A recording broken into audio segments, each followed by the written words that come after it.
What's up, Elio? What's happening, Peter? How you doing, man? How are you? Good. How I'm are good. you? How you doing? Good, good. You know. Thank you so much for being here, and welcome everybody on the live stream in YouTube land. My name is Peter Martin, and I'm here for a lesson today. So we're going to get down to business really, really soon. I want to introduce my teacher for the day, my friend, an amazing pianist, an amazing musician. He's been a force on the international jazz scene for many, many years, and I've had the pleasure of knowing him for quite a few years, like 30 plus years, which is crazy because Elio was 35 and I'm 33, so I don't know how that happened. Exactly. We're babies. But this is Mr. Helio Alves. Woo! Thank you, Peter. Thank you for the invitation. Thank you so much. So we did this a couple of months ago, and you gave us all, most importantly myself, so many great ideas. I went back and watched that video, and we'll link below to that. That's still up as well, the first lesson. But I thought it would be great to come back together and just go over. Actually, I had an idea that of a tune. If it's cool with you, I was thinking we could go over Corcovado. How does that sound? That sounds great. Okay. Yeah, let's do it. Yeah. Because this is a tune I've played for a long time, but I'd love some authentic insights. And I know it's a tune that a lot of people play. You've probably heard more bad versions of this tune than any other Brazilian, or at least Jobim tune, right? That's the one everybody knows, right? That's so many people play that, and it's actually in my course. In the bossa nova course, I mentioned that tune. I played a solo version of that, but it's one of those tunes. I mean, everybody plays it, and it's there's a lot to talk about on that tune. A very important tune. Yeah. Cool. All right. Well, if it's cool for you, I'll sort of play Sounds for good. you. Sounds good already. Sounds good so far? Okay, good. You can hear me cool? Yeah. And welcome, everybody. Welcome. Oh, and just to say, we had some great questions last time. If you have questions for Elio, he's going to take them at the end, which is going to be, we're going to do about a 45-minute lesson on this tune. And so you can type your question in anytime. And the wonderful Rachel Morgan from my team, Open Studio, will be kind of going through those. And I don't know if we're going to have time to get to all of them, but some of them. So feel free to just put your questions in at any time, and that'll kind of come at the end. Is that cool for you, Elio? Yes, Do you have an absolutely. appointment or anything? You got another lesson you got to go to? No, I got no gig, no, nothing. Cool. All right.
I'll stop there.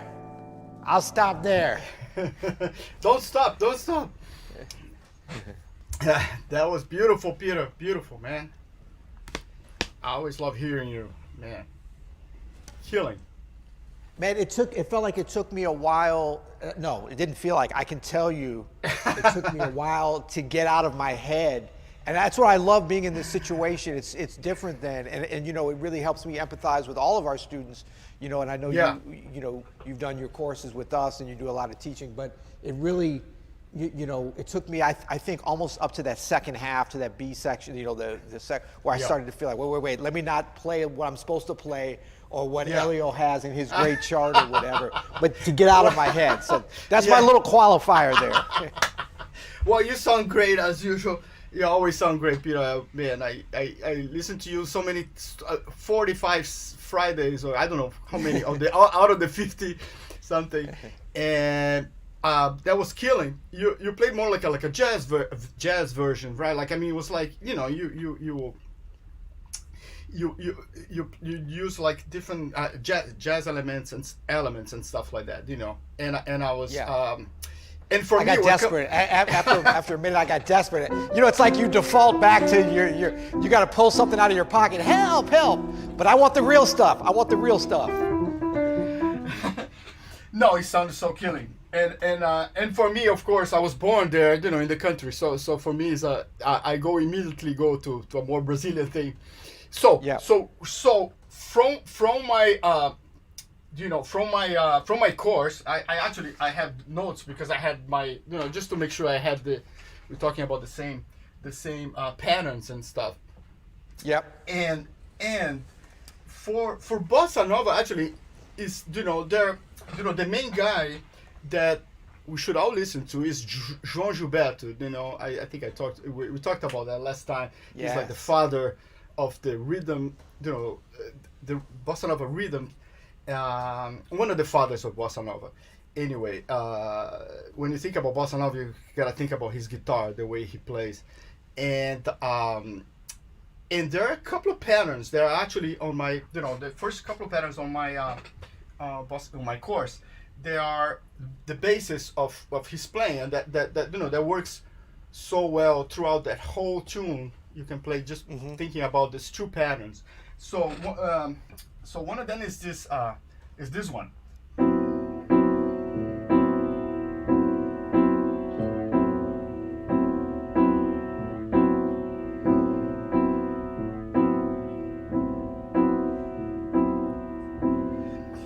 So you notice I'm playing the bass. You know, the bass is always quarter notes, the bass, and kind of like I'm playing kind of legato, you know, very legato, like trying to emulate a guitar. So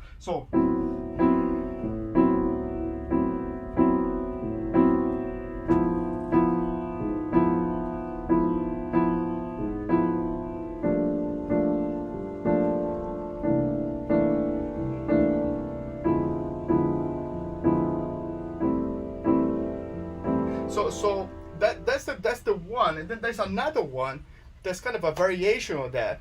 That's also cool. So it's kind of I'm anticipating the next bar. So you kind of go.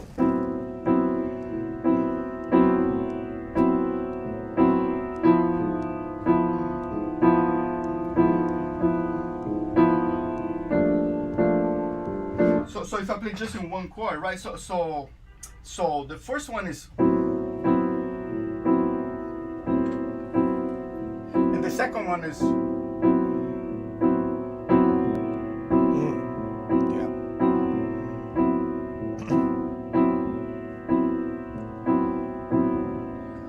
know, Peter, if you want to try that, I mean, I think one. Yeah.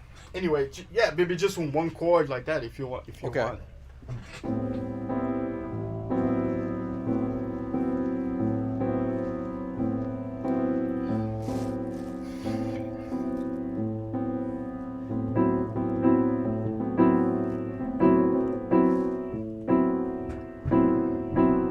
Sorry. I was trying to play with you. We had a late. Yeah. So I guess it'll be more. It'll be very legato, you know, and and not too much sustain. I use a little bit of sustain, but not too much. Okay.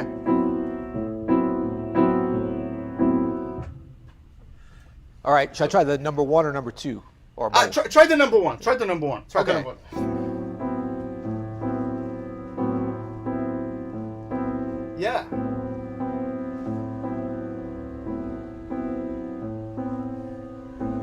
Yeah. Now, are So you you lifting up on the sustain in between, or are you just going real light the whole time? No, I'm lifting it up. I'm pedaling. I'm pedaling a little bit. Yeah. Okay. Yeah. Okay. Cool.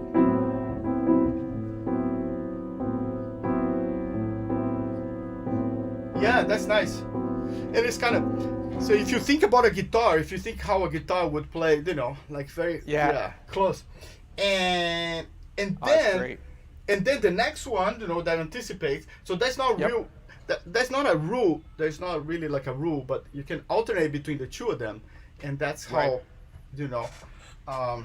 you wanna try, Peter? You wanna try the next one? Yeah. So, Yeah.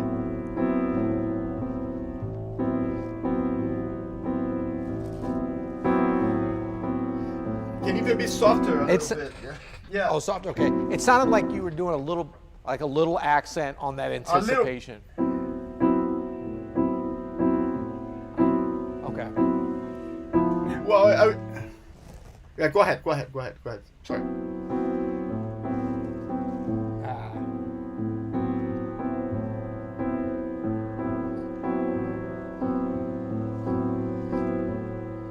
Yeah.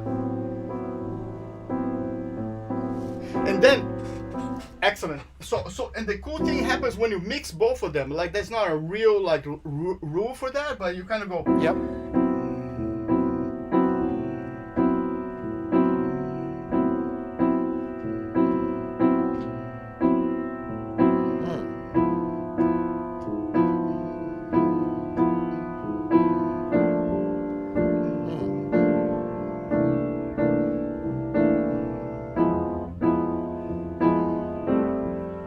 It's kind of like that.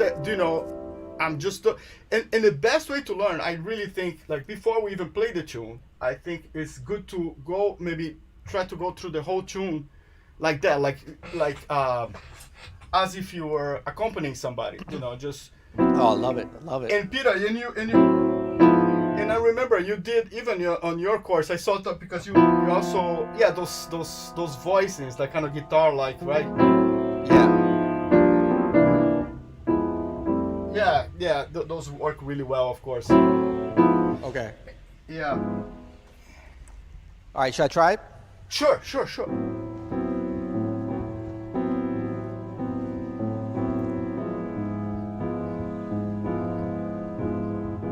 Yeah.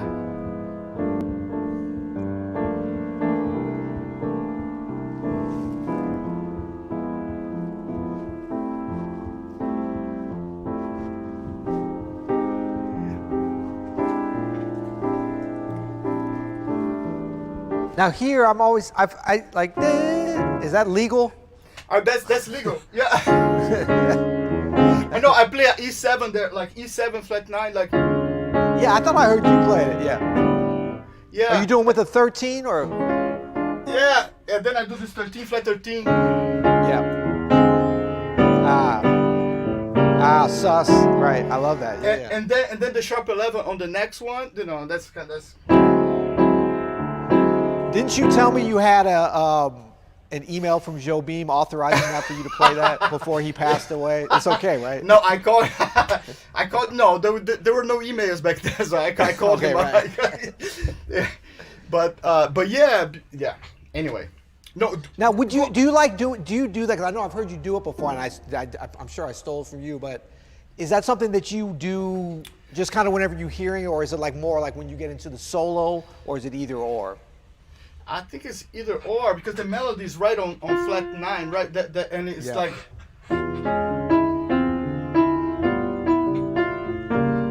Yeah. I actually heard from his arrangement, his band, Jobim's band, because he has very detailed arrangements. They have little things. I mean, he was a harmony master, of course, but there's all this like little lines going, and I just thought that this years and years ago, I just thought that this was so cool, and I've been playing it like that ever since. Yeah. Well, it's great because it's got that descending counter melody built into it, which kind of plays itself. It plays itself, yeah. And no, and what the great thing, and what you're doing anyway, is those constant like quarter notes, right? That you're playing, you know, and not the fifth. You know, I know it sounds like redundant to play just the root, but it's important. That's kind of important, because if you play the fifth, then you're like in more like in a samba territory. You know, you go into so you go into a heavier sound, heavier bounce, sort of speak. You know, so so very important. That's such a great point. I hope everybody, I'm definitely making note of that, because we think about the different grooves, Brazilian or otherwise, and we always think about like the rhythms that we play, but the fact that harmonically putting that fifth in there, you know, and also melodically, because a bass line's always melodic, how that can affect the groove and how that fits in, that's a very important detail. Yeah, if you hear like bass players like playing bossa nova, it's almost like they're playing a walking bass, like boom, boom, boom, like just like, but you know, very simple, very precise, you know, on the quarter notes, because you need that quarter note. You know, that's actually all coming from, because bossa nova is a cousin of the samba, so that's all coming from that bass drum. But we don't want to, you know, the thing that João Gilberto did, you know, he spent like years playing the guitar until his cat jumped out of the window. That's what the legend says. You know, with that groove that we're doing now, he kind of synthesized the whole samba groove into like a simpler thing. But you know, the quarter notes are so important there anyway. So So well, and I think too, and I would just make note, especially for all the jazz players on here like me, and this is something I learned from you when we actually filmed your course. I remember going over this and some other tunes. The fact when you're saying quarter note, everyone should just know that's like 1, 2, 1. Oh yeah, so, and I think even on your chart you have it written. Yeah, it's written in 2/4, as opposed to like it's not 1, 2, 3, 4. 1, 2, 3. Right. So that, even though it would come out sounding the same, I think it's a very important thing in terms of how we feel it, right? Right. So that's confusing too. Yeah. So a lot of bossa novas they're written in cut time, so it's like 4/4, right? But so you're talking about like half notes or but it's that's a very good point. We're always thinking in 2/4, you know, because of the way the samba is written, and you know. Well, and even though you could write it in 4, I think it's important because that's the way it's felt. You know, because you're feeling it in that way with the quarter note there. I think having it written, like, it's an important detail for. I know for me, once I started looking at the chart and feeling it that way, I was like, wow, yeah, that makes sense. That's where the groove lies, actually. Right. Yeah, because it was the cut time, right? Because they start writing on cut time, and then everybody goes like, oh, where's, you know. And there's so many times you start playing, and the guy start like double, you know, start playing. It's like, no, guys, no, it's half of the time, half of what? Yeah. Because of the bass drum. I mean the surdo in Brazilian, you know, in the samba. That all comes from that tum tum boom boom. You know, if you have a slow samba, you go ah.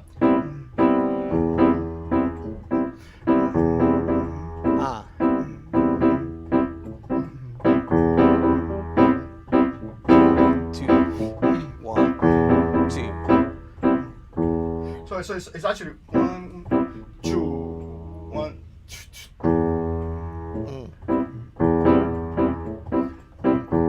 Anyway, so it's like 1, 2, 1, and that's, you know, the basis of, you know, samba and bossa nova, of course. Yeah, and I would just say, you know, for everybody, I know I'm going to be practicing, you know, what you just suggested with the, you know. Sorry, let me start here. That's another thing. I caught that from you with the minor 6. That's very different than the. It's so much hipper and fits the tune, don't you think? The minor 6/9 is. I think so, right? And it's a very guitarish, right? It's a kind of a guitarish kind of thing, right? Yeah, like it's Right. like a D7 over 8, right? Like a sort of. There's a lot of people think about it. Yeah. Yeah. Anyway, what do you yeah. think? The ninth. Do you like putting the ninth in or no? There. Yeah.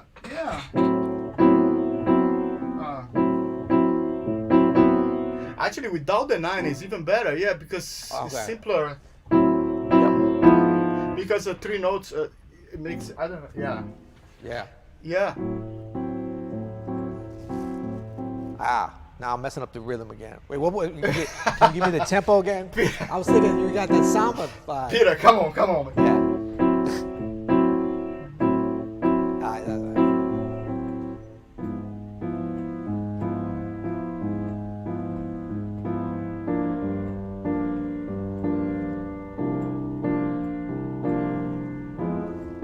Yeah.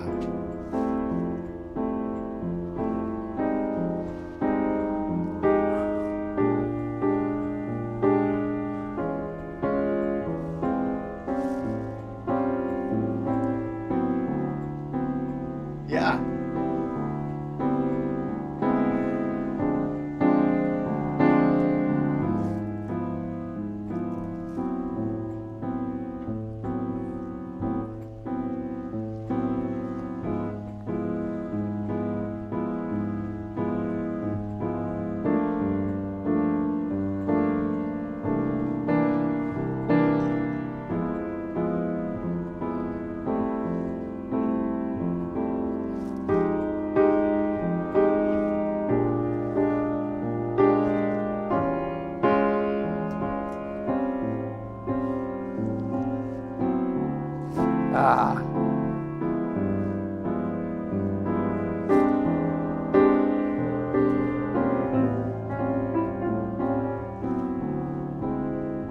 Yeah. Yeah, man. That's what I need to practice, right? That's great. That was great. Yeah. And I know sometimes people play that, the last E minor to A. Sometimes people play flat minor 7 flat 5. Yeah. Anyway, that's also sometimes But that was killing, man. Beautiful. Really? Beautiful. Okay. So And then what about at the end in terms of, so if we go.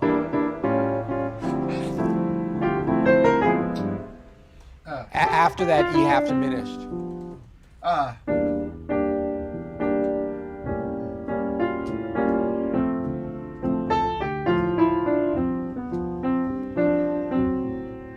Right. So I mean, yeah. So going right from the G To the A minor. to the A minor, okay. Yeah. No, like. But some people like to go to the C, to back to the C and then. No, I don't like that. Yeah. I never heard you do that. So man, that's the hip way is to do like that, like with just going straight to the top, like without resolving on the C. So man, so thinking about that, that's an accompaniment, right? So and that's a great practice to do like just what you did, to go over the song like over and over again, playing that and try to sound as much as a guitar as you can. Mm-hmm. So the next thing, if you want to play a solo piano like you did, I think would be like to try to put all in one hand, and that. I thought you were gonna say get a third hand somehow. If we could do. I got somebody else. So then you come over and we play together. We play 4 hands. That's right. Yeah. And that gets really fun when you get. I mean, both things are fun, but so you can do actually the same type of voicings like with the 3 notes, but people that can reach a 10, that's the best song, the best sound. So it would be something like this.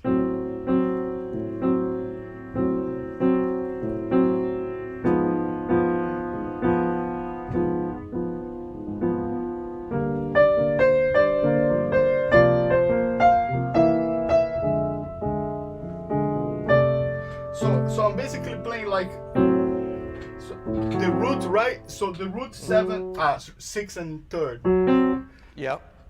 And so I'm going like I'm hitting all together on one, and then I'm doing the rest of the groove here on those two notes, right? So it's going Right. like, so I'll do the first pattern. So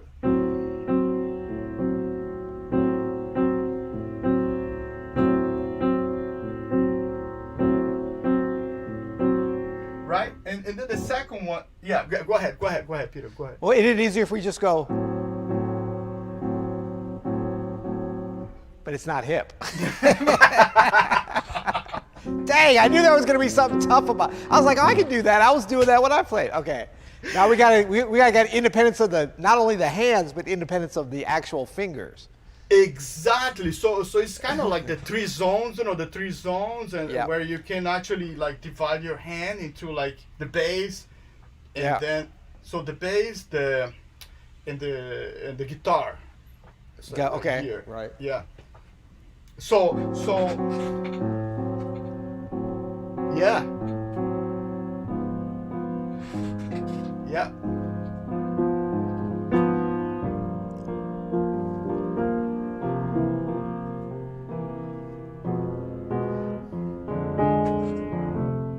Yeah, the Oh, okay, right, got it.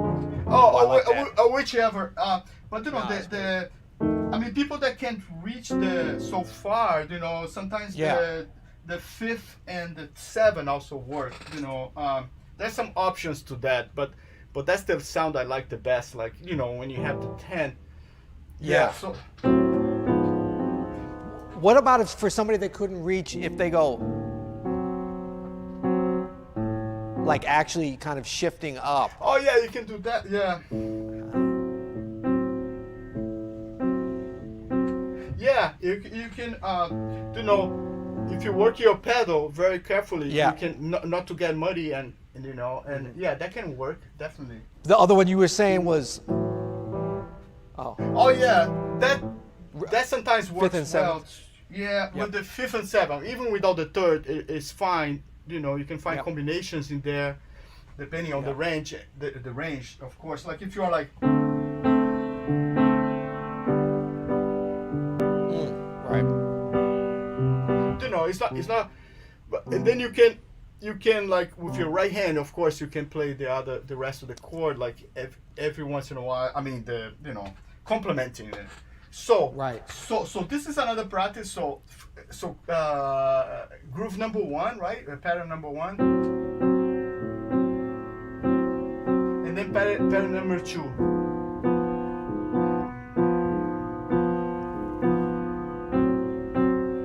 Ah. Uh-huh.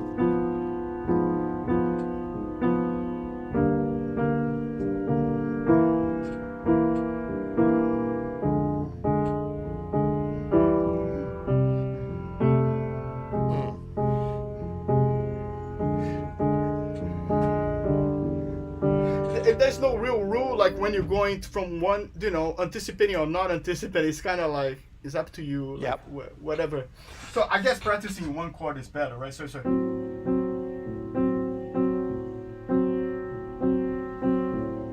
Or alternating between the two, then.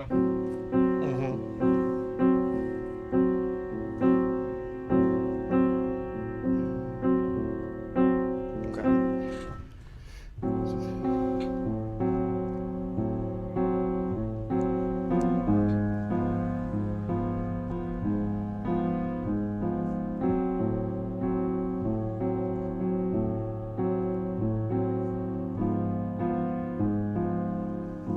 Yeah.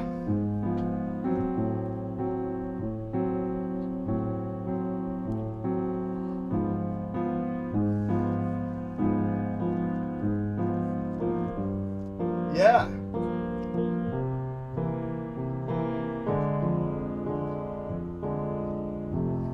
Yeah, man. Ooh, sounds great.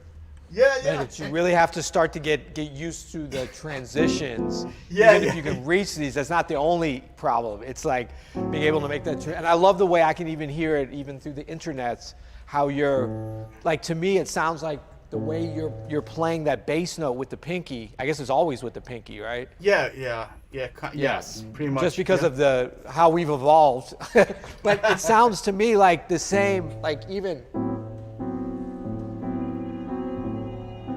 Yeah, the pinky. Like that, it's still sounding the same, even like when you're doing it with just the left hand. Exactly. I mean, the bass note has to be like, you know, as even as possible, you know. Yeah. And then you really get that sound that's like, you know, balanced, you know, with the rest of the groove. So so that was killing. And then of course, so a good practice to do. I mean, that doesn't come easy. Like, of course, you know, you can start by doing exactly what we did. And so the next thing, of course, will be to play the melody with the.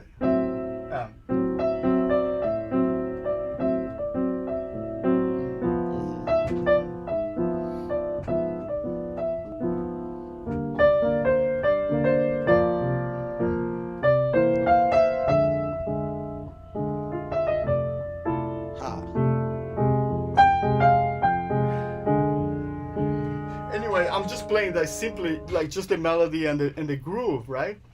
Yeah. And then the last thing, of course, will be like kind of fill in, you know, in the middle, like so. Like Let me try it before I fill in. Can I try just the melody? Sure.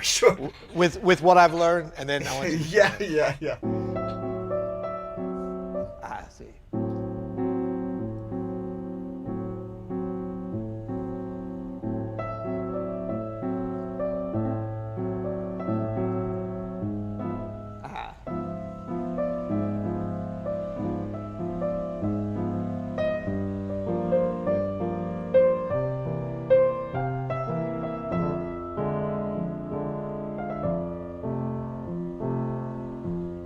Yeah, this is harder than it looks. I know that I'm making it look hard and you're making it look easy, but it's, I mean, I can already feel like a lot of this, and I love this kind of practice. So I'm going to be like 10 choruses of this and then introduce maybe the melody. That's what I mean.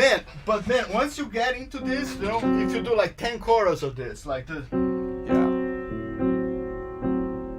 Then you feel like you have like a whole band for you, like right there, right? Like.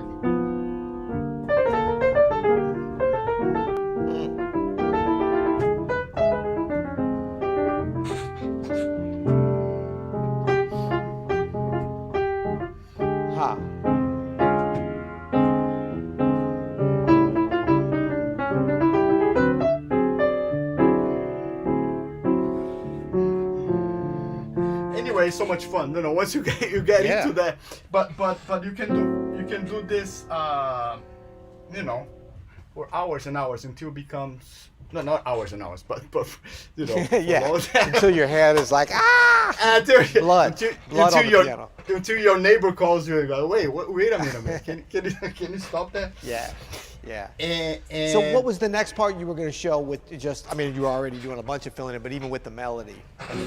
So the next thing would be like to fill in, you know, with like chords, like on, or fill in with voicings or counterpoint on the spaces, right? So you have a lot of space. So I mean, in the melody. So when the melody stops, you can, you have many options. You can play a chord or you can play a counterpoint, you know. So it'd be something like this. So you.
I mean, on that space, you can feel a chord like on the beat or off the beat, or you can do, you can do a counterpoint, or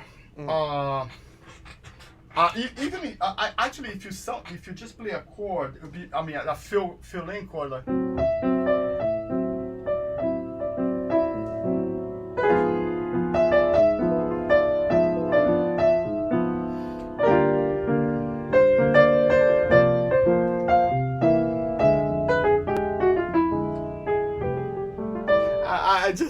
I just like to do some, so so you have all that. So that's because that's when the melody rests, of course. Then you have the bass, and then you have two zones on your left hand and two zones on your right hand, right? So you have the pinkies are doing the bass and the melody, and then you have the guitar doing the real work. The pinkies are killing, man. The pinkies are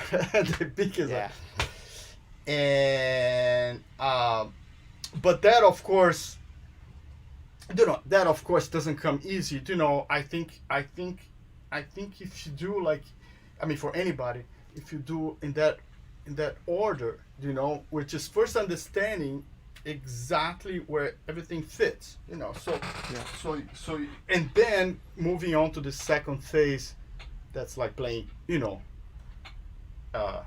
dividing your left hand and your right hand, into different things. Right, together. Yeah. Right. So that accompanying thing.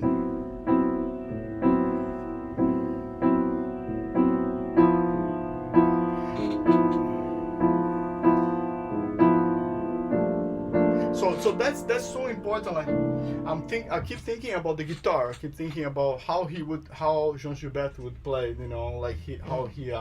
For people that don't know, João Gilberto is the man. So, yeah. Well, yeah. I think that's important too for a pianist to think about. Like, and I was playing it first, and then I was listening to what you're playing. I was like, it's a subtle difference, but that's 3 notes.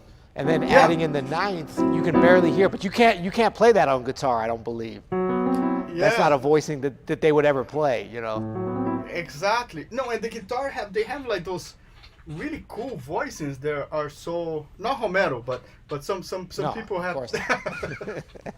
The other guitarists. The other guitarists, yeah. But because they have less strings on. So they have this choice of voices that sound so full and nice and so cool.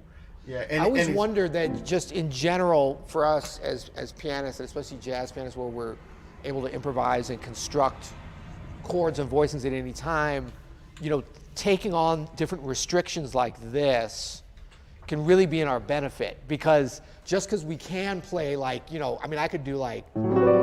We could have 10 notes or even more, 11, I can, there's 11 notes on an A minor, but is that stronger than? Exactly. That's 3 notes. That's 3 notes, Yeah. It's like the Thelonious Monk concept of voicings. Like, you always think he's playing more notes, and then when you really find the voicing, it's like, it was like 2 notes in the left hand and 3 in the right, and that's it, Yeah. No, I was amazed how guitar players are just like, they just sound so full, every time they play. And I'm like, I play with Oscar Castroneves, also another amazing guitar player. Yes. Yeah, man, when you saw me play with him, like when I first met you, you were playing with him.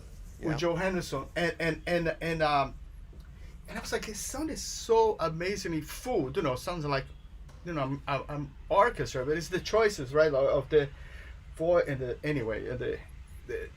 the way they work together. I don't know, the angles that they get. Yeah, that's great stuff. But then we have Romero, of course. That Well, no instrument is perfect. Sorry to bring it up. Sorry. So I love the kind of, a downward arpeggiation stuff. Can you kind of just show a few of those things? I'd love to cop some of that. Like when you were, was it like similar kind, but it sounded like you were playing a little bit more too. Yeah, that's basically just a voicing, that I was playing.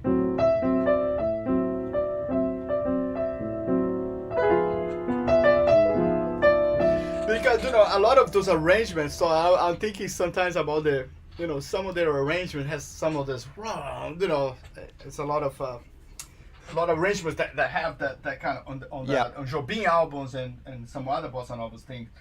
But so.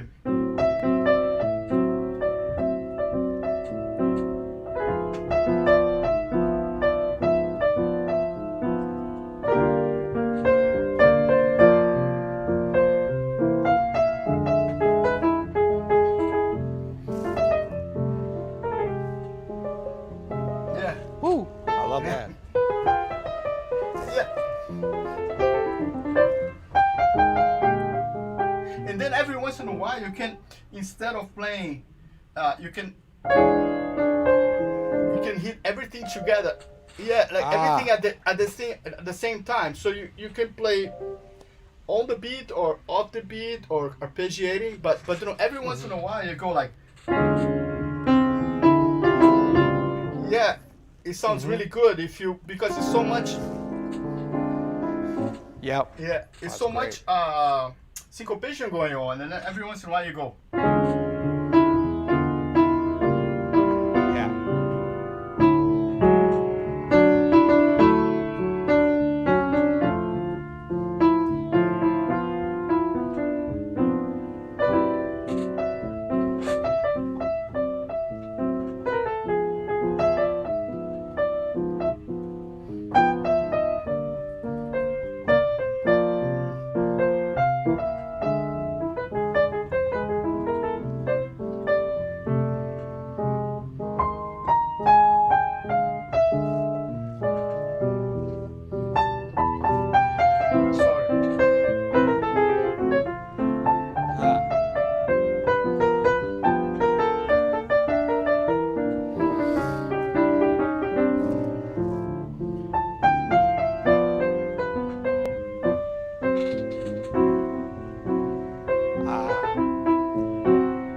Once you're in that, you know, and it's a lot of fun, you know.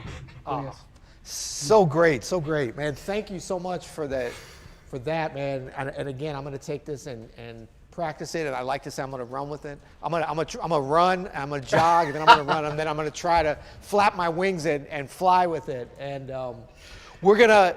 So those of you that are just coming or didn't hear at the beginning, first of all, we're going to leave this up so you can watch it and start it over, whether you're joining live or not. It's all good. And this is, of course, the amazing Helio Alves and his student, Peter Martin. And if you have questions, feel free to drop them. And I can just see stuff scrolling by. I can't see them. Yeah, but I see a little bit. Rachel from Open Studio is going to highlight some and maybe pick some if you want to do some, Elio. But I'm going to say thank you. We're not going to take up a huge amount of your time because we talked about wanting to do this more often. So if you folks like this, let us know. Like the video, subscribe to the channel, and you know we're going live all the time with this and similar content. Yeah, thank you, Elio. I'm going to sign off and let you kind of answer some questions for as long as you have available. Sure. And, yeah. I'll be practicing and getting ready for my next lesson. Thank you so much, Peter. Man, you sound great, and yeah, I hope we can do this more often. This is fun. This is a lot of fun to. It's great. It's great. Oh, and also, if you're not an Open Studio member, I believe there's a link, or there will be in the description of this video. It should be there already for a free trial to what we have that's called the Piano Access Pass.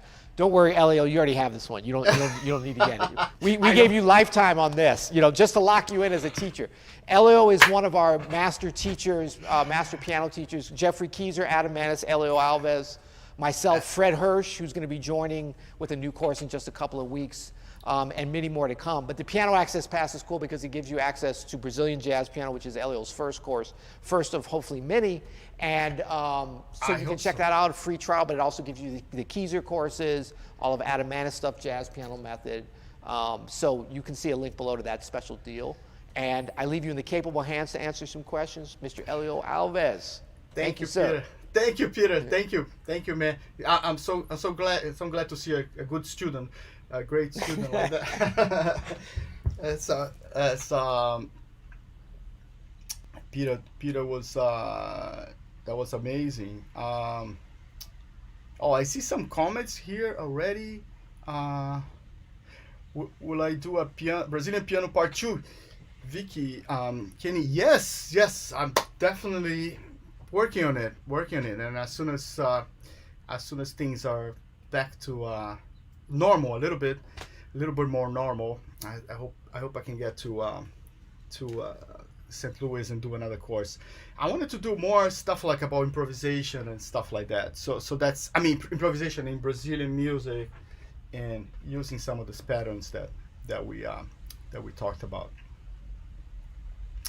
Yeah, guys. Um, um, is there a certain approach to creating your core voicings that you use? Yes, good question. Like that. That exactly. What I'm thinking mostly. I can see you're a guitar player, Travis. I'm thinking mostly about the guitar. You know, the acoustic guitar, and to be more specific, and in you know like we mentioned like this type of voicings, you know, like let me say four note voicings, like just with the bass and three more, and and the larger voicings, or the more with more tensions and everything else, I leave that for the field, you know, for when I'm filling in.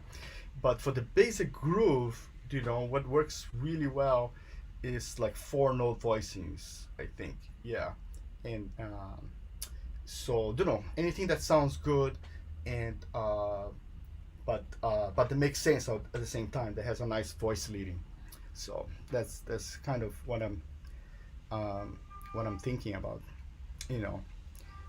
Um, Another question, Travis. Okay, another question. If I want to practice with metronome, oh, good question. Or with a clavinet. No, you know, you don't need to put on the 2 and 4. I think you can just put on one. It's okay. You just put on one and 1 and 3, or 1 and 2. Because I'm thinking 1, 2, 1, 2. I know for you know, jazz players, for just for swing practice, you know, we put the metronome on 2 and 4. You can put on one, you know, because the one is very important uh, thing to play and to be aware. So you can put on 1 and 3, or 1, 2, you know, on 1 and 2. Like we talked about with Peter, like a lot of times things are written in 4/4, but we're still thinking about two, you know. So 1, 2, 1, 2. So definitely, you know, when I'm practicing this stuff, and the metronome is a great thing. It's a great you know, it's a great practice, you know, to get precise. So and also to record yourself. That's something else that I'm finding that's better and better for practice. That, you know, then you can really hear yourself, so you can see how precise you are with the metronome, and see, you know, and then of course you take off the metronome and see how you do. And so the recording is the recording doesn't lie, so it's all there. Anyway, but thank you guys. How to end the song? You mean, oh, that song, the Corcovado, right? Yeah, we didn't do that, but usually that's this line that works for the intro and for the outro. So it's this.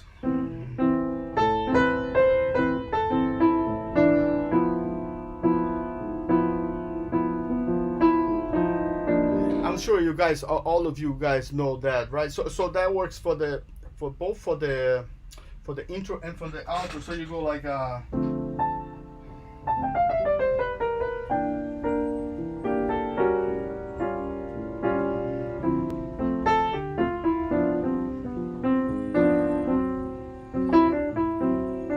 sorry.